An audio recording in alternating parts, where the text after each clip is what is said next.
Global TV y TVmática presentan.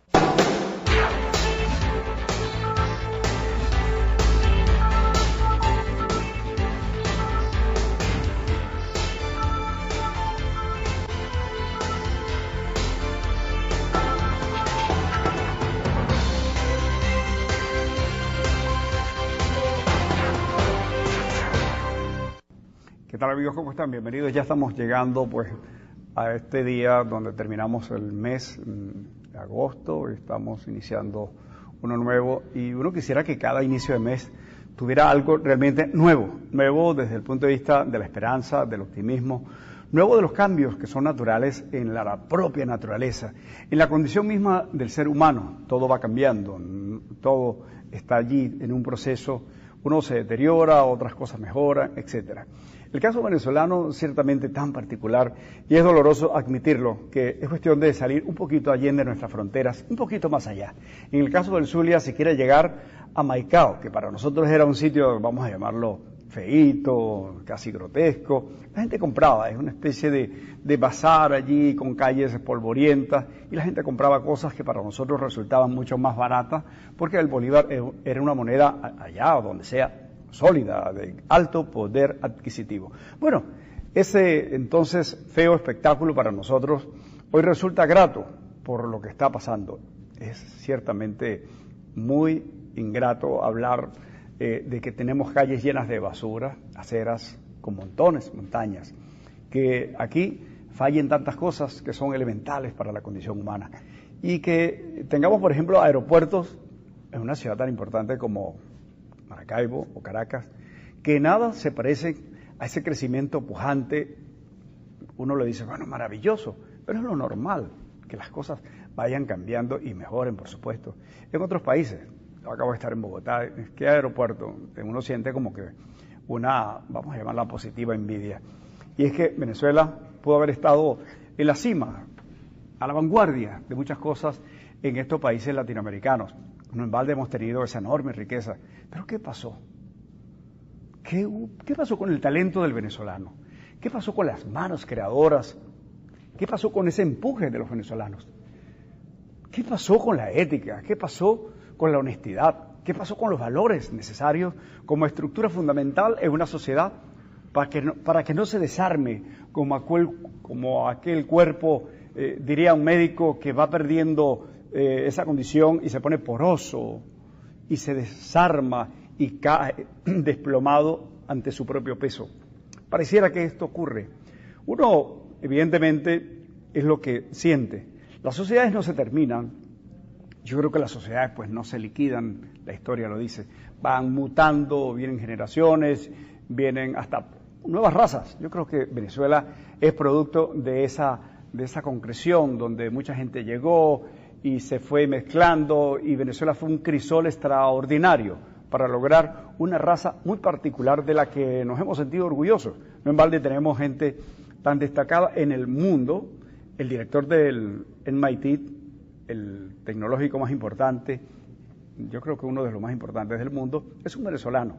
Y así tenemos, en cualquier lugar encontramos, en laboratorios, en hospitales, en centros de desarrollo, o en empresas cualquiera, venezolanos destacándose.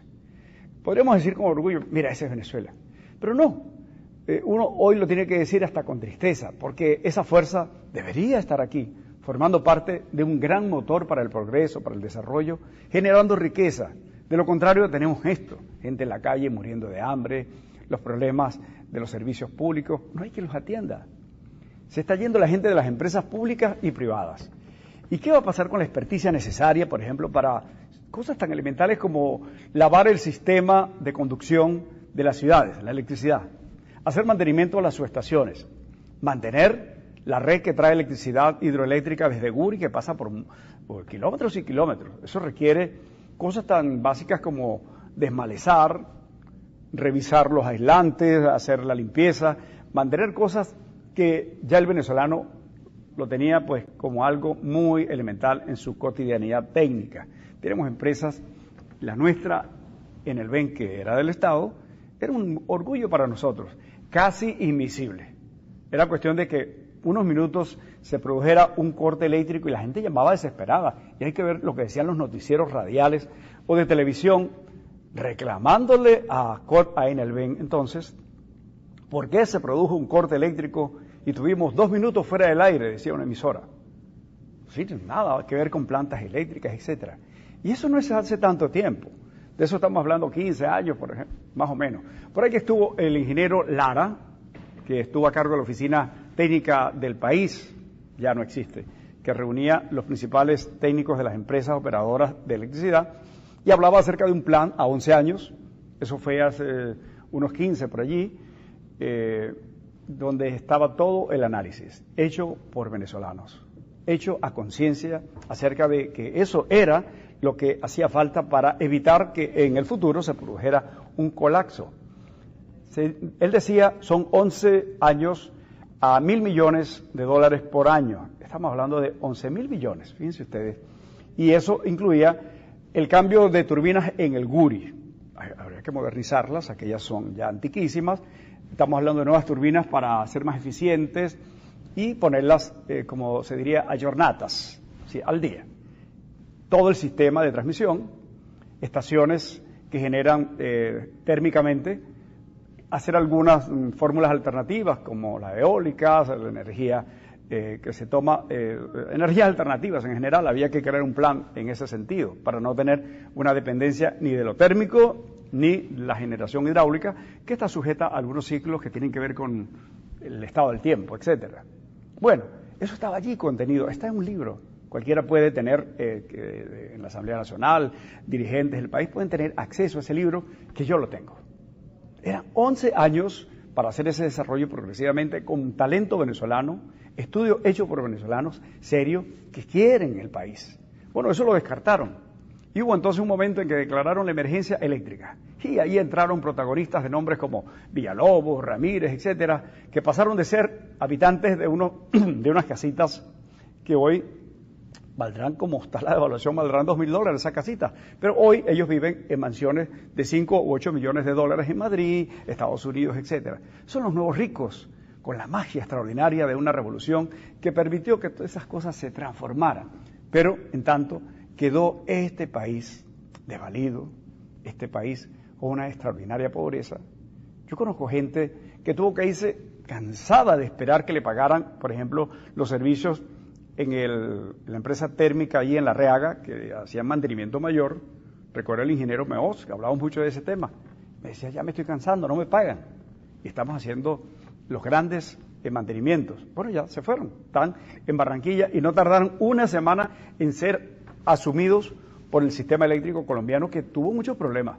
Yo estuve allí hace unos 20 años haciendo reportajes para mostrar lo que era una ciudad con un servicio que decaía, un servicio que tenía problemas porque la gente no pagaba electricidad, tenía unos ganchos, unas cosas, y bueno, el populismo.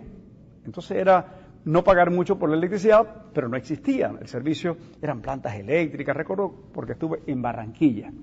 Bueno, de modo que estamos hablando de una historia que podemos ir uniéndola con lazos muy firmes, demostrables, etcétera. Y ahí está. Y uno lo que reclama es oídos receptivos. Que alguien escuche este grito que es colectivo, esta fuerza que sale del corazón, que grita, por favor, ayuda, hay que cambiar. Allí tenemos al lado de la iglesia Claret cientos de personas reclamando un platico de comida a la semana, que le entregan un grupo de personas generosas que se dedican a cocinar, a pedir previamente. El padre me dijo, bueno, algunos en Miami me envían un poquito de arroz, etcétera. ¿Y eso? ¿Cuánto cuesta eso? Gente que está allí con sus niños, con sus ancianos. Esta mañana veía un viejito que parece que con su bracito tembloroso, evidentemente debió sufrir un ACV, debería estar descansando, sometido a tratamiento, cuidado por su familia, por el Estado, porque esa es la condición humana. Para eso es el país, para eso es el Estado, y para eso elegimos un gobierno para que se encargue de administrar esas cosas que son públicas, pero se las meten en el bolsillo y convierten en las instituciones en sucursales de sus partidos y funcionan sus intereses. Eso hay que cambiarlo. No tenemos que cambiar el gobierno, tenemos que cambiar la forma en que se enfoca este país que no tiene explicación de que esté en estas condiciones. Hace muy poco teníamos ingresos provenientes del petróleo a más de $100. ¿Cómo explicarle al mundo eso? Yo acabo de estar en un foro de periodistas en Bogotá y una señora que ha estado en jornadas periodísticas de guerras en África, una señora francesa de AFP, y no entendía. Mire, yo conozco Venezuela, me decía, claro, conoce estas cosas. Entonces, bueno, vamos a hablar del periodismo en paz, en tiempos de paz. ¿Y qué voy a hablar? Yo le pedía disculpas. ¿Cómo hablar de ese periodismo? Es un país tan atípico que no va a ser entendido.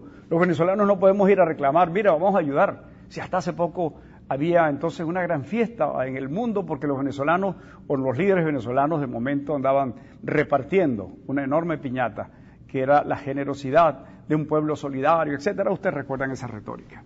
Bueno, tenemos que cambiar, las cosas están complicadas y esto, le digo, oídos receptivos, piel que tenga un poquito de sensibilidad para entender lo que significa que un padre vea que sus niños se van enflaqueciendo, famélicos se van desapareciendo y no hay medicamentos y no hay nada y no queda sino una desesperanza. ¿Qué pasa con ese pueblo? Uno diría, bueno, aquel Casas Muertas de Miguel Otero Silva, y uno pasa por los barrios y algo de eso está pasando. La gente me dice, bueno, los muchachos de todas estas cuadras se han ido, están en cualquier lugar buscando qué hacer. Emigrar no es fácil, eso es un asunto muy complicado, es muy, pero muy complicado. Yo vi en Colombia gente sufriendo y es un país que está acogiendo y está haciendo lo posible para ayudar, pero tiene sus propios problemas. Igual pasará en Chile, en Argentina, en Estados Unidos. Conozco historia de gente que pasó tiempo durmiendo en un carro y se bajaba en Walmart para ir al baño, etcétera. Esas historias no pueden ser parte de lo que es la idiosincrasia, la cultura del venezolano. Y no es que nosotros seamos seres especiales, sino que hemos sido una sociedad, yo creo que ha tenido enormes fallas con la dirigencia. Descuidamos la educación ciudadana, descuidamos los valores fundamentales. Creo que ahí radican muchas de esas cosas que tenemos que tener como el récipe que nos entregue el médico social para que vayamos al país distinto. Regresamos en breve.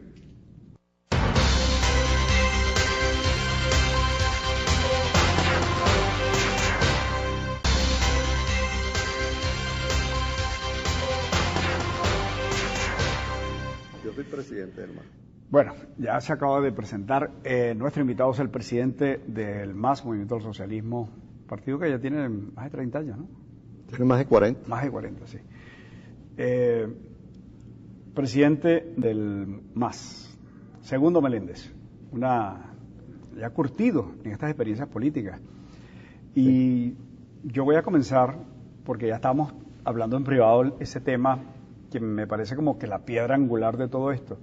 ¿Por qué esa fractura en la oposición? ¿Por qué ustedes andan como que cada quien por su lado? ¿Por qué no hay una coincidencia de visión si el país está allí y los dirigentes por otro lado?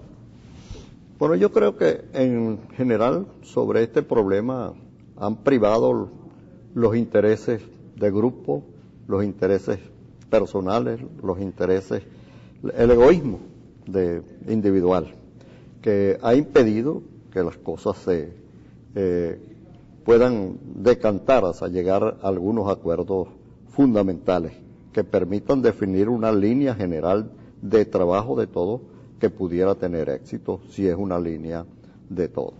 Entonces creo que eso ha sido determinante. Por ejemplo, yo creo que es revelador lo que dijo Henry Ramos en estos días atrás. Henry Ramos dijo, cuando abandonó la MUC, dijo que se iba, y una de las explicaciones fue porque allí había un compromiso de hacer unas elecciones primarias y para elegir el candidato a presidente. Y como el que tenía posibilidades de ganar era él, y los otros no querían que él ganara, entonces no se boicoteó las primarias y en consecuencia no hubo posibilidades de participación. Eso revela que cuál es el criterio que priva en ese liderazgo. Son los intereses personales. Un enanismo político extraordinario. Un enanismo absurdo, porque de esa manera ninguno tiene posibilidades. Yo les decía... O sea, si no soy yo, que el país se vaya... Yo les decía a unos líderes políticos con quienes conversaba en estos días, decía, bueno, ¿cuál es la situación? Todos ustedes tienen aspiraciones a ser presidentes, a gobernar el país, etcétera. Pero el problema es que se están negando ustedes mismos la posibilidad, porque mientras de conjunto, mientras no logremos una salida a la situación, no tendrán posibilidades. En cambio, si aquí se abre una salida, sea con cualquiera de ustedes, con cualquiera que se abra en estos momentos, los demás tendrán posibilidades más adelante. Claro. Pero mientras no haya alternabilidad, mientras las cosas se sigan manejando de la misma manera como están siendo manejadas hoy en el Estado, indudable ninguno tendrá oportunidad. O sea que cuando le niegan la oportunidad a uno, se la están negando todas. Es un absurdo. Y esa es la situación en la que estamos en ese sentido. Nosotros hemos venido insistiendo en la necesidad de que debe producirse un proceso de reconciliación del país y particularmente de reconciliación de los sectores opositores sobre una base de que entendamos que todos hemos cometido errores. Vamos a buscar los puntos de encuentro por encima de esos errores y de las diferencias que podamos tener y empezar a marchar juntos en una línea común. Ese es el esfuerzo que tenemos que hacer. ¿Usted no cree, señor Meléndez, que eso debería incluir incluso sectores chavistas? Reconocer el chavismo pasa por poder reconstruir el país, conectarse con el mundo militar, porque el control del país, sí. El que diga lo contrario, parece, bueno, yo lo veo así, parece que está en manos del sector militar, tiene un control muy importante. Mira, nosotros entonces, ¿cómo que no se va a comunicar con quien está controlando? Nosotros hemos dicho claramente, aquí no hay salida a esta crisis, a esta situación, a este régimen, si no hay un acuerdo donde participemos todos los sectores políticos y sociales. Es un acuerdo nacional lo que estaría planteado. Eso incluye a los chavistas, incluye a gente en posiciones de gobierno, incluye lógicamente a la oposición. Yo te refería anteriormente que teníamos un planteamiento general de reconciliación, pero habíamos planteado que como mínimo la oposición, los sectores opositores deben dar ejemplo de empezar un proceso de reconciliación ellos mismos, porque ¿cómo podemos atraer al conjunto de la sociedad en la crítica frente al régimen si nosotros mismos no somos capaces de entendernos de la manera como hay que enfrentar la situación?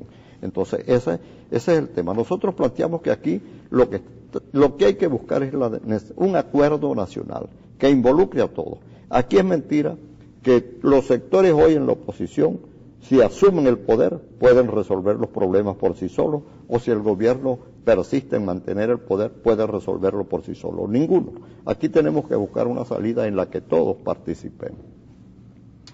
Es decir, el tema está en que hay factores que piensan que pueden, y tendrán sus razones, sin duda, que tienen que ver con el dolor de ver algunos actos incluso de crueldad, todo esto que ha pasado.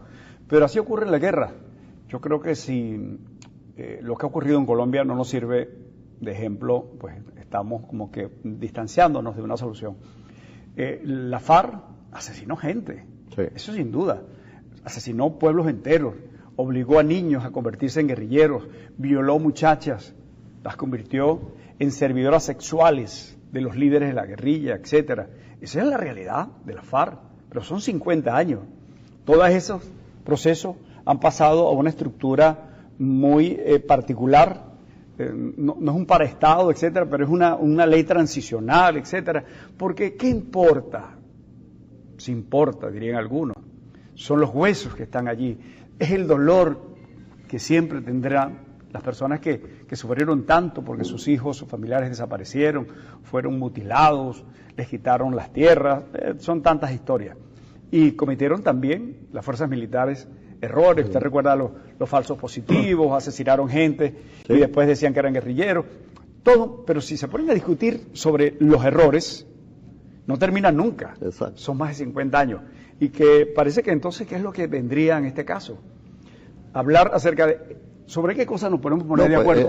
Temas que van con la distancia que tendrían personajes como María Corina, con Henry Falcón, poniéndolos diametralmente opuestos, ustedes con Acción Democrática, que si COPEI, que si Primero Justicia, y allí estaría incluido la gente del chavismo, que yo creo que la gente racional, la gente seria, que le importa el país, tiene que entrar en una conversación. No es una entrega, Es una alianza, como usted dice, ¿no? Un Sí, acuerdo. lo que hay que partir es de la situación del país, de la situación de la gente. Si nosotros simplemente pensamos en el interés político y en los conflictos, en las grandes diferencias ideológicas o políticas que puedan decir, no vamos a encontrar manera de entendernos. Tenemos que partir de las necesidades del país, de las necesidades de la gente, y entender que la gente, la sociedad en su conjunto requiere soluciones a esos problemas. Y tenemos que partir por debatir sobre esa situación, ponernos de acuerdo sobre cuáles serían las soluciones que podrían arbitrarse frente a toda la situación que viven los venezolanos. Eso es clave, eso es determinante. Y segundo, entender claramente eso que ya decía al principio. Aquí no hay posibilidades de soluciones sobre la base de que un grupo se imponga sobre el otro. Aquí un grupo se impone en los términos mismos en que se ha impuesto el chavismo hasta ahora sobre otro, va a seguir el conflicto, va a seguir la crisis, va a seguir los problemas y va a seguir la incapacidad de solucionar los asuntos que atañen a la gente. Entonces nosotros tenemos que entender que aquí hay que buscar la manera de que participemos todos en la solución, si no, no hay solución. Creo que ese es un tema básico a discutir.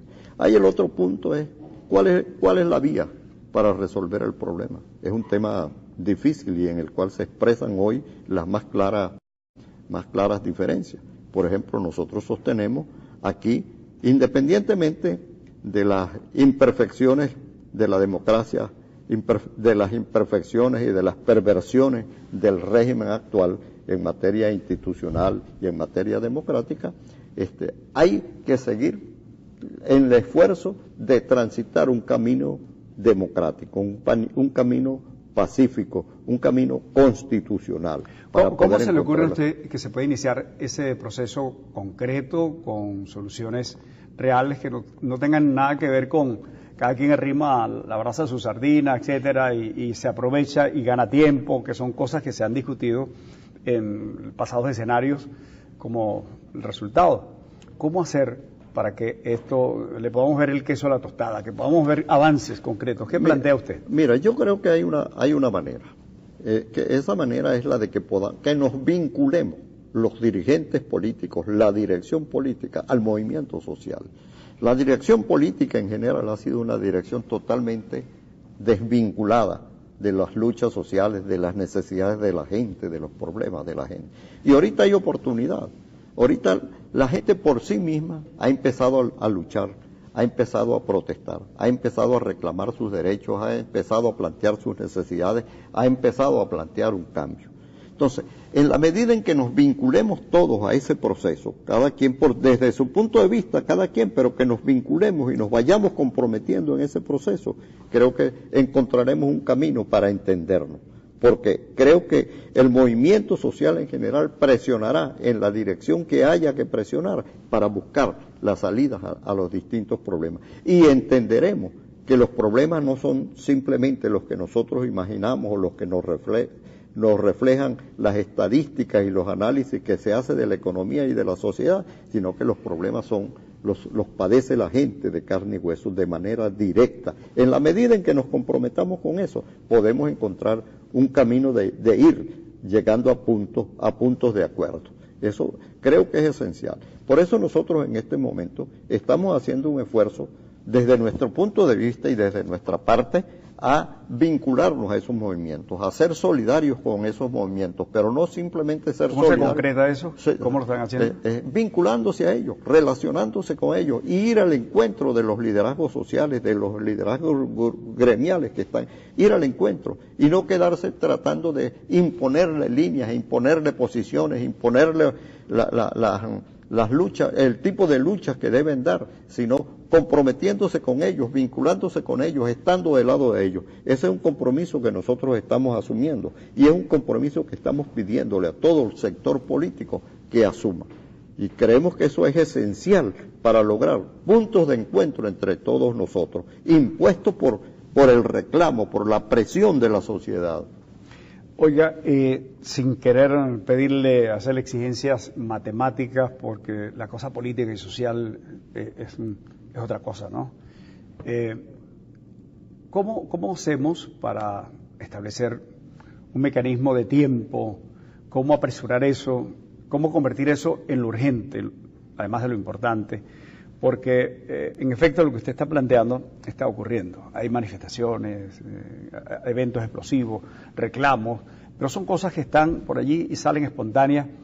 Y de seguir aflorando de esa manera, podría producirse una anarquía, si no hay conducción. Sí. De modo que eso no puede esperar mucho de la diplomacia ni de las discusiones protocolares entre los partidos, etcétera, porque los problemas están quemándole más el alma a la gente.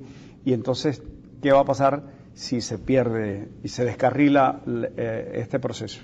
Lo primero es que el debate no debe ser simplemente entre los políticos, entre los dirigentes políticos, entre los grupos políticos. El debate hay que darlo con la gente. Por ejemplo, tú has dicho una cosa que es cierta. Esos movimientos desarticulados, primero son fácilmente quebrados por el gobierno, por los mecanismos de represión, de coacción, etcétera, etcétera, que tiene el régimen. Eso por un lado. Y por el otro lado, a veces mueren en objetivos muy concretos. Por ejemplo, aquí viene ocurriendo lo siguiente. Todos estos sectores están luchando por aumento de salario.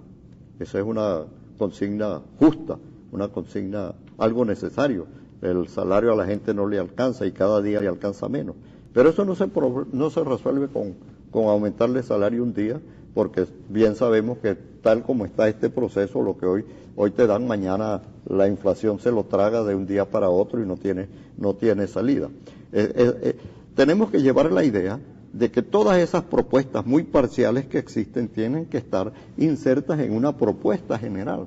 Y esa propuesta general no puede ser sino el cambio del sistema, del modelo económico y del modelo político. Entonces tú tienes que tratar de conducir, de contribuir a que esas movilizaciones o esos liderazgos entiendan que aislados no van lejos, para no decir que no van a ninguna parte. Sí, porque muchas veces no van lejos. Uno lee, señor Meléndez, expresiones porque hoy para bien o para mal existen las redes sociales y cada quien hace lo que le viene en gana o escribe acerca de lo que sea y descalifica y pone en el paredón a quien se le ocurre y algunas veces incluso tiene una audiencia, como llaman, y convierte en trending topic, lo convierte en tendencia porque parece que existe además la tendencia a aceptar las cosas negativas primero.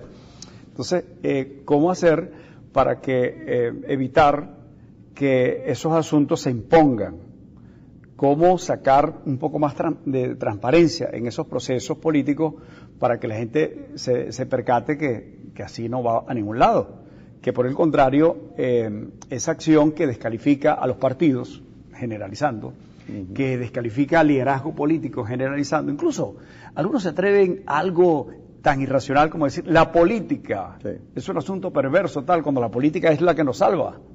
El problema es quién se mete en este asunto y convierte la política en un instrumento de sus propios intereses, etcétera, y es la politiquería, es el populismo, es todas esas cosas.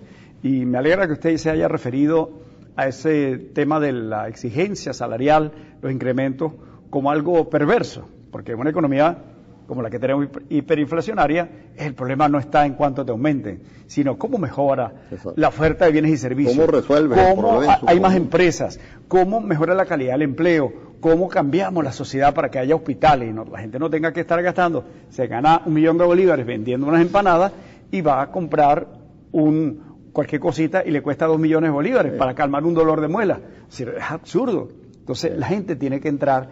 Bueno, el país cambió enormemente. ¿Cómo hacer para meterlo en ese nuevo molde? Yo creo que esto pasa por lo que señalaba al principio.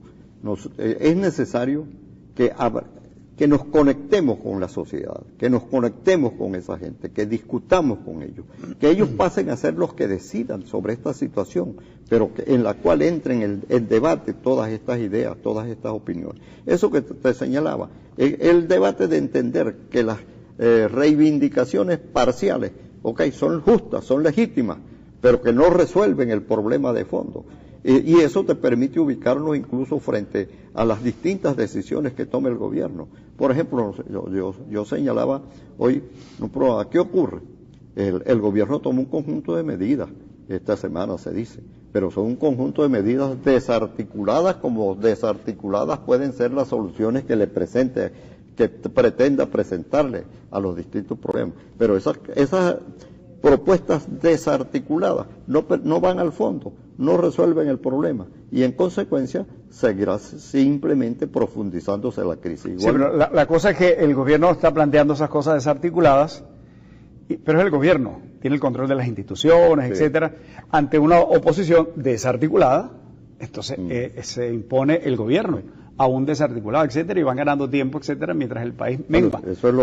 ¿Cómo hacer? ¿Qué están haciendo ustedes en concreto? Usted está hoy en Maracaibo y estamos conversando. Por ejemplo, ¿qué vamos a hacer acá en concreto? Nosotros, tú sabes que aquí hubo una diferencia fundamental. Los que decidimos que había que buscar la vía de la salida constitucional, democrática y electoral. Y decidimos participar en las elecciones y reclamar condiciones para mejorar esa participación, pero entendiendo que en cualquiera condiciones había que participar y dar la pelea. Nosotros creemos que esos escenarios no hay que abandonarlos. Y una posición que optó por la abstención. Entonces, nosotros hoy estamos tratando de aglutinar a todos esos sectores que participaron y que están en la idea de que hay que buscar una solución por la vía constitucional, electoral, democrática, y desde esos sectores a desarrollar esta política de vincularse a la gente, de relacionarse con los demás sectores y llegar al resto del mundo político, porque ese sector que se negó a participar en las elecciones, por ejemplo, está compuesto de dos partes. Una, de la gente decepcionada, la gente que está inconforme no solo con el gobierno, sino con la oposición, con los políticos, y se ha generado incluso una corriente antipolítica en general, como consecuencia de los desaciertos, tanto del gobierno por un lado como de la oposición por otro. Entonces, nosotros creemos que hay que darle un combate a esa idea, y hay que llevar a la gente a entender que como sociedad tenemos un arma fundamental que expresarnos, que es la idea del voto. Nosotros creemos que hay que dar la lucha por la revalorización del voto, porque la gente entienda que el voto es un instrumento que puede ser de una gran utilidad para buscar una salida a este problema. Y en eso está usted en su visita al Zulia. Por ejemplo, nosotros tenemos decidido participar en las elecciones municipales. ¿Y cuál es nuestra orientación? Nosotros hay que participar. Queremos tratar de unir a todos los sectores que se pueda unir para la participación en esas elecciones. A los que participamos en las elecciones pasadas, incluso a los que no participaron, pero que puedan tener hoy disposición de participar. Pero fundamentalmente creemos que hay que afincarse en la participación de los liderazgos locales, de esos líderes que se forman en las comunidades, en las localidades, que tienen el reconocimiento y la aceptación de la gente, que están en el reconocimiento de la gente muy por encima de los liderazgos políticos de los mismos niveles. Y nosotros tenemos que partir por reconocer eso en la gente y en ese sentido empezar a impulsar un gran acuerdo que nos involucre a todos, a partir de los liderazgos sociales. Y no excluimos de aquí a los que no participaron en las elecciones pasadas. No, por el contrario, nuestro esfuerzo tiene que ser incluirlos, participar, porque creemos que hay que revalorizar ese instrumento de lucha de la sociedad, que es el voto. Y es terrible cuando las sociedades, sobre todo en estos conflictos, pierden movilidad. La actividad electoral yo creo que debe verse más como una manera de organizarse, tal que incluso el mismo cargo en este caso de concejal o alcalde, gobernador, tener esa participación, sobre todo para ir concretando ese relacionamiento de la gente que tienen los mismos objetivos, que es el mejorar el país. Y ojalá entonces entiendan aquellos que estaban en esa posición y que algunos les pintaron como que cosas tan mentirosas como el Tribunal Supremo del Exilio, o aquellos que vienen, la comunidad internacional que viene a salvarnos. Esas son mentiras. No existe ningún Tribunal Supremo del Exilio. La Asamblea Nacional, pues estaba leyendo esta mañana un Twitter de alguien sobre, mira, ¿qué vamos a querer en la Asamblea si ellos no apoyaron el tribunal que ellos mismos designaron? Nunca designaron un Tribunal Supremo, designaron unos magistrados para incorporarse al actual Tribunal Supremo. Si no se puede ser tan limitado, No se puede ser tan manipulable. Tenemos que abandonar esa telaraña y comenzar a ver con sinceridad. Estamos fregados, como se dice aquí en Maracucho. Bueno, vamos a comenzar entonces a quitar esa hojarasca y pisar el suelo real, Claro. a ver las cosas como No, son. yo creo que eso Sí. que tú acabas de decir es exacto, es verídico. Aquí se han utilizado una serie de ficciones, de fantasías. Y la gente se las cree. Y la gente se las Podemos cree. destituir al presidente, Sí. destituyeron al presidente, que si lo revocaron, que si no sé qué, pero todo eso no era posible, no era real. Entonces estás mintiendo, estás engañando a la gente, creando una ilusión de una salida a corto plazo que no era posible. Yo creo eso, estos muchachos que tienen mucho éxito, algunos humoristas que están por allá en Miami, están viviendo bien de eso, o por allá en España, y montan esas cosas, que si en el exilio, que si no sé qué cosas, está bien, en las tablas, para reírse allá, divertirse un rato, pero lo otro es la política, no conectar eso. La política tiene que ser muy verdadera, mucho más honesta. Este momento es de gravedad para el país y no se puede permitir el lujo de seguirse equivocando. Muchas gracias a Segundo Gracias Meléndez, a usted ¿sí? Presidente por la oportunidad. del MAS, que estaba aquí en el Zulia unas cuantas veces, ¿no? Sí, ¿no? Incluso comenzó a venir con el pelo negro. Pensé venir muchacho. Sí. Yo viví aquí empezando los años 60 durante 5 años. ¿En qué parte? En todas partes, porque viví en la clandestinidad. Ah, en la clandestinidad. Eso era el MIR. El MIR. El MIR. En el MIR. El MIR, después yo recuerdo que llegó Américo Martín a explicar que la cuestión, yo me acuerdo de algunos episodios de ese tipo. Y unos se fueron para crear una bandera roja. Muchas peripecias a lo largo de todos estos ya largos años también. Del más me recuerdo antes UPA, se creó un movimiento previo. Yo recuerdo que yo estudiaba en la escuela de técnica, alguien intentaba convencerme que participara. Sí. Pero bueno, es que yo de política, verdad que no sé mucho. Gracias, Segundo Bueno, Meléndez. gracias a ustedes. Regresamos en breve, estaremos hablando con Carlos Alaimo, que, por cierto, los veo como de los pocos que están haciendo cosas concretas en las comunidades, y eso es importante. Algunos dicen, una golondrina no hace verano, pero yo lo diría al revés. Una semilla puede ser el inicio de un gran bosque. En breve. Bueno.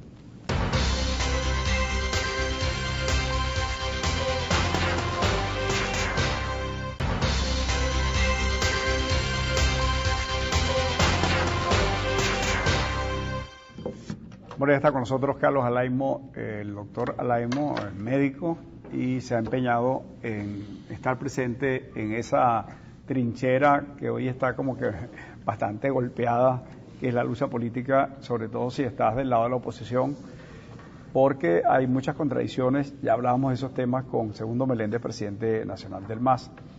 Y entonces, ¿cómo hacer, doctor Alaimo, para poder avanzar en este escenario de tantas dificultades y donde incluso en la propia oposición usted puede ser cuestionado? No sé, en estos días pueden aparecer cosas, bueno, que no está haciendo nada, o sí está haciendo, lo que hace no está bien.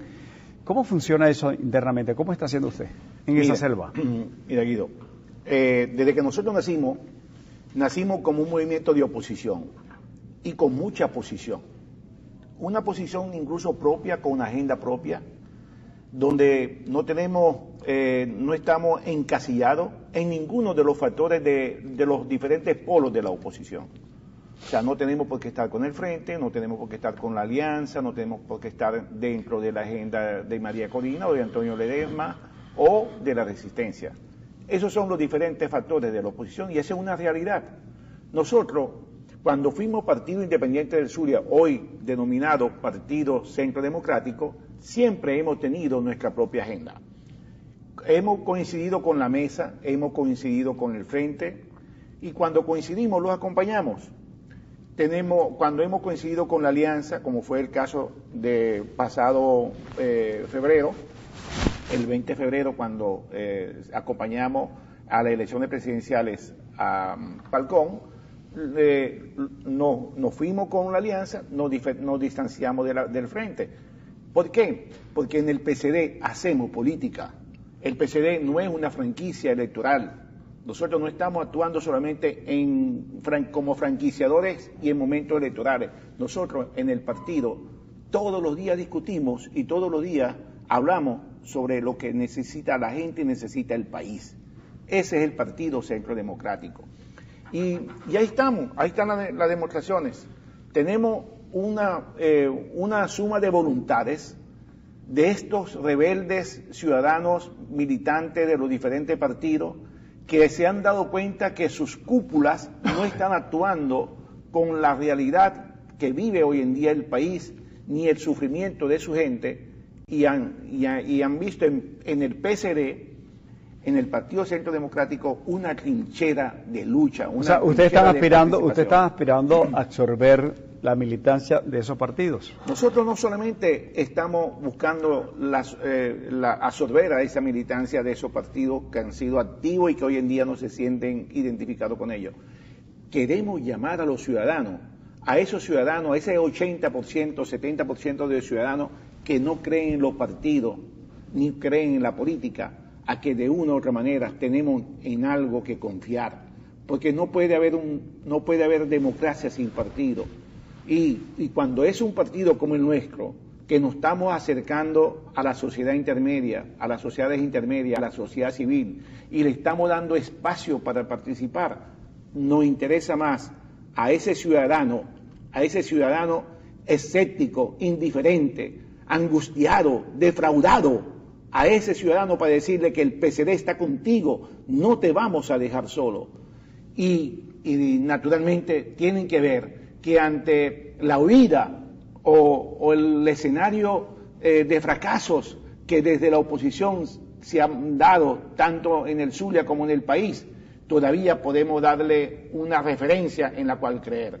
Y aquí hemos apostado nuestro nombre en lo personal y en lo colectivo, en los centenares de dirigentes que hoy en día nos vienen acompañando en esta hermosa lucha por los ciudadanos, para construir ciudadanos, y es por eso que incluso sobre este concepto de ciudadanía es que estamos librando una hermosa batalla en función de más de 800.000 hogares que están siendo afectados por Corpelec, por sus bajones, porque no hay un hogar zuliano, Guido, que no ha sido afectado por esta crisis, donde hay gente que se ha quedado sin nevera, gente que se ha quedado sin aire acondicionado, en un estado como el nuestro, no tener un aire, no tener un ventilador, porque hasta los ventiladores se han quemado. Hoy en día tenemos que luchar por ello para poder decir, no estás solo, te vamos a acompañar en esto. O sea que no solamente nos estamos ocupando para cambiar el país, para transformar el país, para sacar a este modelo hambriador en la cual nosotros hoy en día estamos, a este modelo de crisis en la que nunca el venezolano ha estado. Nosotros estamos peor que Haití, nosotros estamos peor que Cuba, estamos mejor que África. Pensar que en esta Venezuela nosotros estar en esta situación, eso es impensable. Y es por eso que en lo macro estamos trabajando para transformar a este escenario, no para dar un paso hacia atrás, sino para que esta lucha nos pueda servir a nosotros para ir de una vez a un país moderno y de progreso, porque están dadas todas las condiciones para poderlos hacer. Es decir, ustedes no tendrían posibilidades de concretar unidad a partir de la participación de la dirigencia tradicional. Claro que sí. Mientras todos podamos coincidir en el qué hacer y nos ponemos de acuerdo en el cómo, bienvenida sea. Nosotros, es el llamado que nosotros venimos haciendo.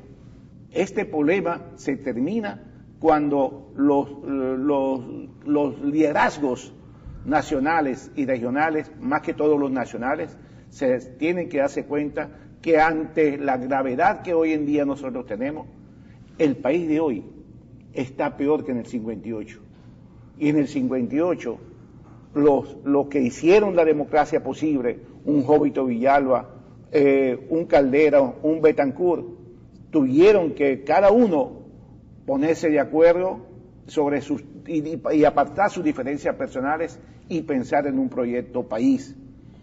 Si en aquel momento esos hombres que todavía se les recuerda con respeto, y escribieron una hermosa página en la historia política venezolana, hoy en día el que quiera escribir la historia tiene que ponerse a la altura de las necesidades de ellos. Doctor Alaimo, ¿cómo se concreta lo que usted está diciendo acerca de la gente que ha perdido? A mí, estaba viendo, de repente dejó de funcionar la lavadora, hubo un bajón y quemó la tarjeta principal, ¿no? Eso son como $200. Imagínese usted, $200 hoy día una fortuna para cualquier venezolano. Y que tenga que reclamar, el que quiera, sienta que eso puede funcionar, o es simplemente un saludo a la bandera. ¿Usted cree que realmente se puede concretar reclamos nosotros, a Corpo L? Los que nos conocen saben que nosotros no estamos para un saludo a la bandera. Este es un proyecto muy serio, estamos apegados a la Constitución Nacional, simplemente estamos dentro de este concepto de construir ciudadanía, estamos haciendo valer nuestra condición de ciudadano. Y es por eso que mañana comienza nuestra primera actividad en el Palacio de Eventos de Maracaibo, en la Circunvalación 2, donde al lado del Hotel Maruma, donde ahí está la sede de la Defensoría del Pueblo, y le vamos a entregar un documento que ya lo tenemos elaborado en función de la ley que obliga a la Defensoría del Pueblo a actuar. Pero este no es el único documento ni la única institución en la cual nosotros vamos a ir. Este es el comienzo de una larga pelea que nosotros vamos a dar. Y la vamos a dar porque tenemos la ley que nos ampara, la Constitución Nacional que nos ampara, y además el deber político que nos los exige. En el presupuesto nacional, en las últimas décadas, se esfumaron 1.250 millones de dólares. 1.250 millones de dólares. ¿Dónde están? Y nosotros tan solo estamos pidiendo de una indemnización 400 millones de dólares para 800.000 hogares zulianos. Y no en dólares, sino en insumos. Que nos digan dónde ir, donde la gente que se le quemó un aparato, en el caso tuyo de una tarjeta, una institución que te la pueda dar. Eso es lo que estamos pidiendo, una indemnización por parte de un organismo que en su presupuesto, entre ellos y en PDVSA, se destinaron para que aquí en el sur y en Venezuela tuviésemos luz abundante, 1.250 millones de dólares, donde lamentablemente estos 400 millones de dólares son insignificantes cuando tú ves, por ejemplo, que un maracucho que está preso en Estados Unidos, que se llama Nervi Villalobos, en una de sus cuentas le consiguieron 800 millones de dólares, o el otro maracucho, la joyita de Roberto Rincón, en una declaración que hace ante un tribunal, ¿verdad?, afirma que entregó una comisión de $1 millardo de dólares. Sí, en comisiones repartió más de 1.000 millones, imagínese usted cuánto será eso. Entonces, pero es que el problema que... Entonces, cuando tú dices, ¿qué son 400 millones para repartir en 800.000 hogares? No es nada. Eso es burbuja, como diría un amigo nuestro, ¿no? Razón por la cual vamos a dar esa pelea. Bien vale la pena hacerlo por todos los hogares zulianos. ¿Y cómo hace la gente para involucrarse en estas cosas, en ese movimiento que estamos usted está creando, liderazando? ¿Cómo se meten allí? Estamos creando los comités de usuarios en cada una de las parroquias de todo el estado. La gente va a firmar un documento, va a firmar diciendo que que se le dañó un equipo. Va a haber todo un protocolo. Va a hacer un formato con un acta de reclamo, una cosa así. Exactamente, porque la demanda no la va a hacer el partido, la demanda la van a hacer los ciudadanos. El partido tan solo lo está acompañando en su logística con nuestro equipo de abogados y asesores que estamos poniendo a la orden de todos los zulianos para que este proyecto sea serio, como debe ser, y que pueda ser lograda su objetivo. En un país que se respete al ciudadano, esto lo vamos a lograr. Con este gobierno o con otro gobierno, lo importante es que haya una demanda ahí sustentada para que si tenemos un gobierno que quiere de una u otra manera ir en dirección de la gente, ahí tiene una oportunidad para reivindicarse con la gente.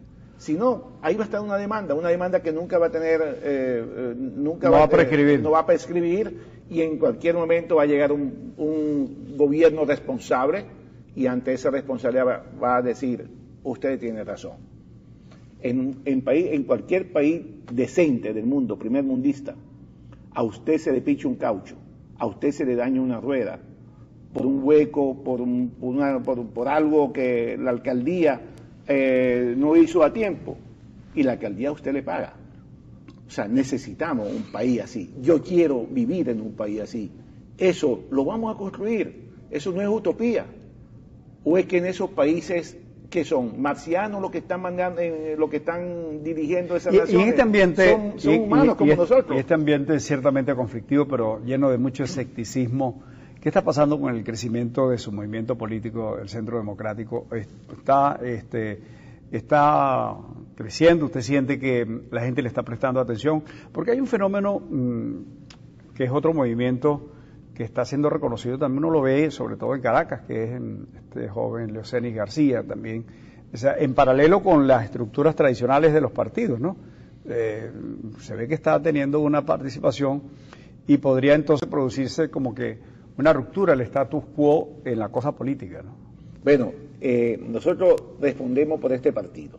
Este es un partido regional, va a tener una tendencia nacional, pero siempre con autonomía regional, un partido descentralizado. Va a ser el primer partido nacional con esta característica.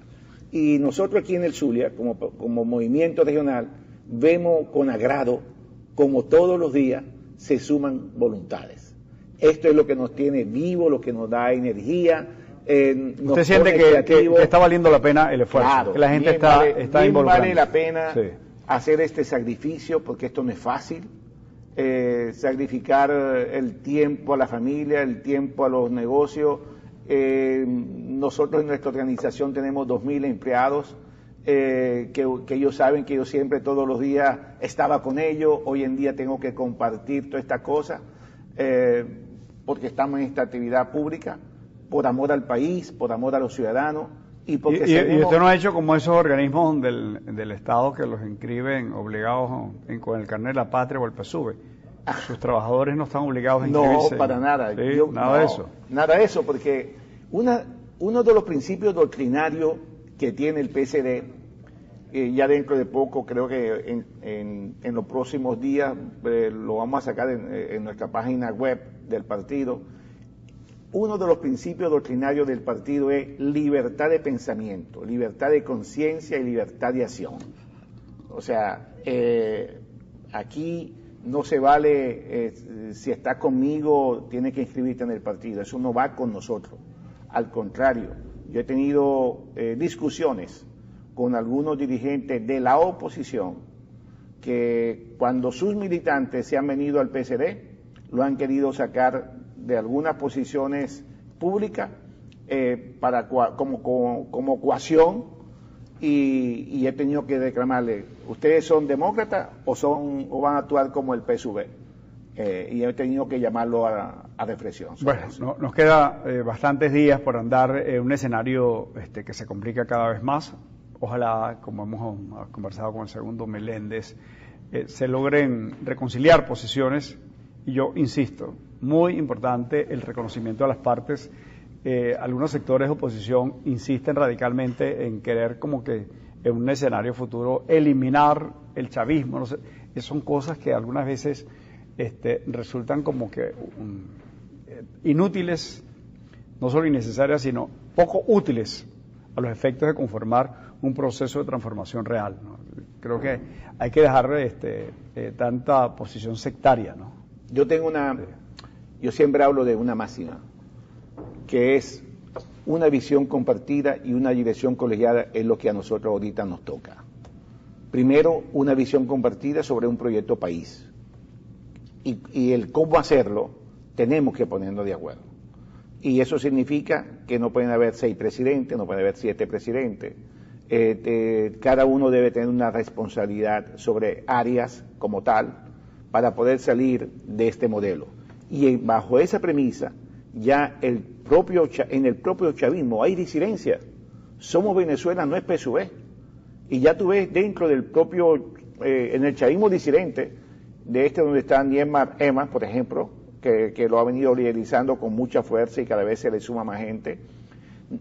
Aquí mismo en el Zulia hay una disidencia fuerte dentro del PSUV, que de gente que se ha salido y lo ha venido manifestando y que públicamente ha venido diciendo con mucha fuerza que si el modelo económico no cambia, y eso tiene que ver también con ingredientes políticos, no cambia, este gobierno está fracasando y no va a dar respuesta.